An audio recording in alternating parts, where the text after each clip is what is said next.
আসসালামু আলাইকুম। আমি জেসমিন হেসেলে সকলকে স্বাগত। জেসমিন হেসেলে নিয়ে চলে এলাম আর একটি নতুন রেসিপি।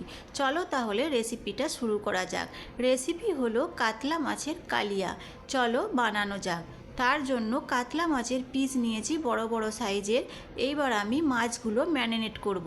তার জন্য এখানে দিয়ে দিলাম অল্প হলুদ গুঁড়ো, আর দিলাম পরিমাণ মতো নুন, আর দেবো এখানে কাঁচা লঙ্কা, আদা, রসুন একসঙ্গে পেস্ট করে রেখেছিলাম, ওটা 1 চামচ দিয়ে দেবো। দিয়ে খুব ভালো মতো করে হাতে করে মিশিয়ে নিতে হবে। প্রত্যেকটা মাছে যেমন ভালোভাবে মেশানো হয় এই দিকটা লক্ষ্য রাখতে হবে। খুব ভালোভাবে মাছগুলো মেশানো হয়ে গেলে রেস্টে রেখে দিতে হবে আধ ঘন্টা। আধ ঘন্টা পর আমরা ভাজবো। চলো, তার জন্য গ্যাসে তাওয়া বসালাম। তাওয়া গরম হতে সাদা তেল দিলাম। তেল যখন খুব ভালো মতো করে গরম হলো, মাছগুলো লাল লাল করে ভেজে নিলাম। তারপর এবার রান্না করব। চলো, তার জন্য গ্যাসে কড়াই বসালাম। কড়াইয়ে সর্ষের তেল দিলাম। ফোড়ন হিসাবে দিলাম শুকনো লঙ্কা আর গোটা গরম মশলা। যখন ফোড়নগুলো হালকা ভাজা হয়ে যাবে তখন দুটো মিডিয়াম সাইজের পেঁয়াজ কুচনো দিয়ে দিতে হবে।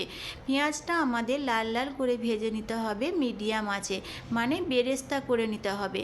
দেখো বন্ধুরা, পেঁয়াজটা ঠিক আমাদের এই রকম ভাজা হবে, এর থেকে আর বেশি কালো করা চলবে না।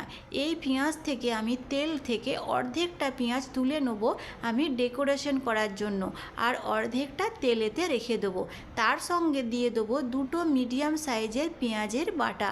পেঁয়াজ বাটাটা দিয়েও ভালো করে মিশিয়ে নিতে হবে। পরিমাণ মতো নুন দিয়ে দিলাম, 1/2 চামচ হলুদ গুঁড়ো, 1/2 চামচ লঙ্কার গুঁড়ো, 1/2 চামচ জিরে গুঁড়ো, 1/2 চামচ ধনে গুঁড়ো, আর 1 চামচ আদা রসুন কাঁচা লঙ্কার পেস্ট। ভালো করে মিডিয়াম আঁচে কষতে হবে। এখানে কিন্তু পানি দেওয়া চলবে না, বিনা পানিতেই কষতে হবে। যখন পেঁয়াজ থেকে তেল ছেড়ে যাবে তখন দুটো মিডিয়াম সাইজের টমেটো দিয়েও কষতে হবে। আবারও বলছি, পানি দেওয়া চলবে না। টমেটো থেকে যখন তেল ছেড়ে যাবে তখন দিতে হবে উষ্ণ গরম পানি।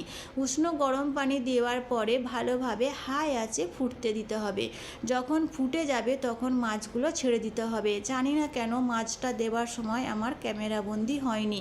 মাছগুলো দিয়ে মিডিয়াম আঁচে গাঢ় করে ফুটিয়ে নিতে হবে 5 থেকে 7 মিনিট, তাহলেই কাতলা কালিয়া রেডি।